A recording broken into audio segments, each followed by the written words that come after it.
સુધી જે અણુબોમ્બની આખી દુનિયાને ધમકી આપે છે ને, એ અણુબોમ્બની આજુબાજુનું બધું રમણ ભમણ કરી નાખે. અને એટલું જ નહીં, ત્યાંના જે એરપોર્ટો છે જ્યાંથી વિમાનો ઉડી શકે, જ્યાંથી એ લોકો મિસાઇલોની વ્યવસ્થા કરી શકે, લગભગ નેસ્તનાબૂદ કરવાનું ભારતની સેનાએ કરી નાખ્યું. અને ત્યાં આગળ જઈને દુનિયા પાસે કરીને કે મહેરબાની કરો, ભારતને હવે આગળ વધતું અટકાવો, નહીંતર ભૂકા કાઢી નાખશે.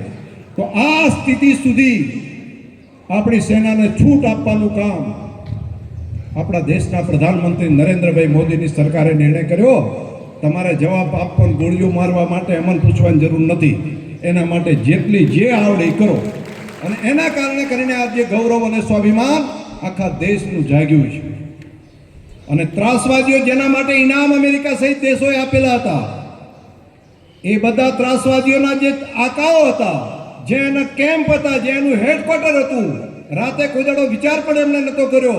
અને રાતે ઊંઘેલા, ત્યાં આગળ મોટા મકાનો એટલે કે હવેલીઓ, ત્યાં આગળ હિન્દુસ્તાનની મિસાઇલો પહોંચે ધડામ દઈને જે ઊંઝાતા, છોતરા કાઢી નાખ્યા હોય. આવું પહેલી વખત આપણે જોયું છે. ત્યાં ગયા વગર ભૂકા કાઢવાનું કામ આપણા મિલિટરીએ કર્યું. એના માટે આપણે અભિનંદન આપીએ બધા.